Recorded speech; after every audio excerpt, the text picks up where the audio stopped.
जय जगन्नाथ सांग मैंने बहुत दिन पर मुझे पाखक नहीं आसी लच्छा पराठा। तो आपण मैंने बहुत थर मेसेज करते लच्छा पराठार रेसिपी नहीं आसापी।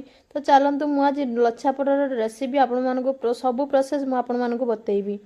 तो ये चलतु मु मैदा नहीं 2 कप मैदार मु स्वाद अनुसार तापर आम से किसी पानी देकी मुझे 2 कप पानी एड कर पानी देकी आम भल भाव गुड़ेदबा। ताको आपण मैंने चाहे हाथ मो भली हाथ में गुड़े पारे। तो ताको भल भाव गुड़े दबा ताको भल भाव गुड़े दबा जहाँ फल से नरम आ सॉफ्ट रहिबो। आपण मैंने चाहे हाथ में गुड़े हाथ गुड़े आमको सुविधा हम। तो देखो मुझे संपूर्ण भाव गुड़े देछि। एबे आमे ताको किछि टाइम पई कवर करी रखिदबा।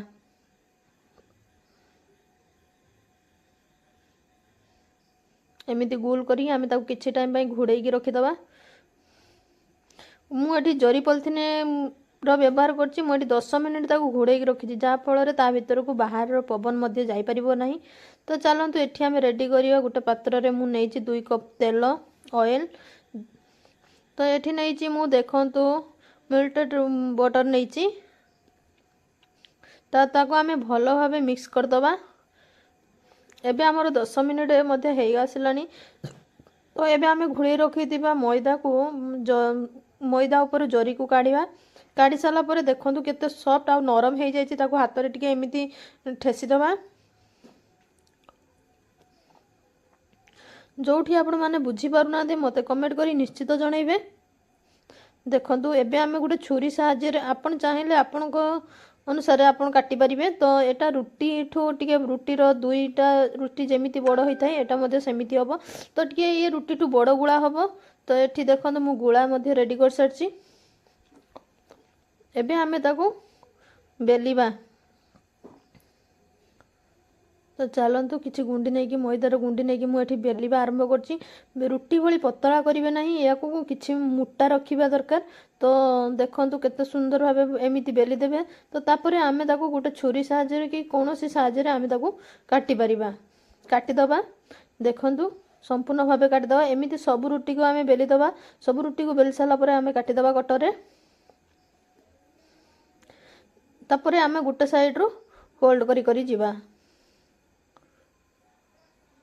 हाथ रे ताको एमिति धीरे धीरे करके उठेइबे जहाँ फल से धीरे धीरे करके मध्य उठी जिवो।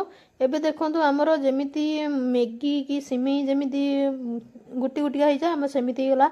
एबे आमे रखिथिबा तेल रे ताको ऐड कर दबा। देखंतु तेल संपूर्ण भाव से पी जाइछि। तो पी साला परे आमे ताको हाथ रे फोल्ड करिबा। देखंतु हाथ रे एमिति टिके लंबा करेबा जहाँ फल आमको गुड़ाइया पाई राउंड करिया पाई आमको सुविधा हबो। देखंतु एमिति हाथ रे मु जेमिति गुड़ौछि आपण माने ठीक सेमिति ही गुड़ाइबे। गोटे साइड करी गुड़िया किछि दरकार नै। आपण ऊपर तळ करी मध्ये गुड़ाई परियो। देखंतु मु केमिति गुड़ौछि।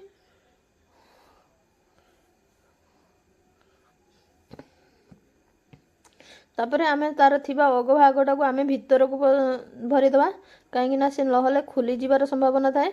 तो देखंतु एबे मु सब गुडा को मध्ये सेमिति कर देछि। एबे 10 मिनिट पई मु ताको घुड़े देथिली। 10 मिनिट पई घुड़े साला परे ताको जरी कवर काढी दबा। काढी साला परे आमे ताको पुणी देखंतु मु केमिति करूछि आपण माने ठीक सेमिति ही करिवे। आपण माने हाथ रे याकू होल्ड करिवे।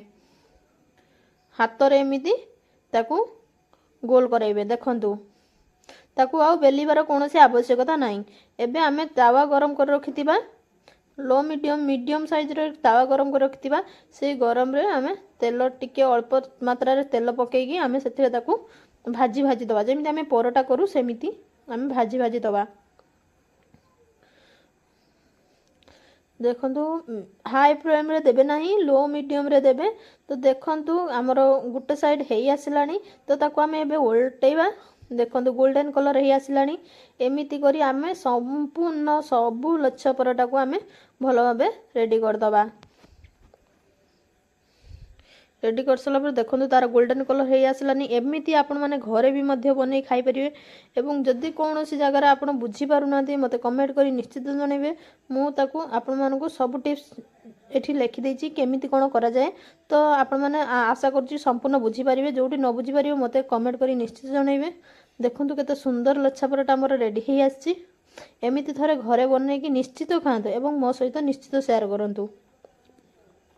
यह आपण जेकोसी देकी भी मध्य खाई पारिबे।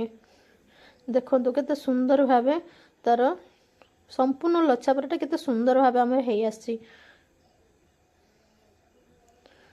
एमिति नुआ नुआ वीडियो देखिया मो चैनल को सब्सक्राइब निश्चित करंतु एवं कम जोठी भी आपण माने बुझी पारनांती कमेंट करी निश्चित जणांतु। रहूची जय जगन्नाथ।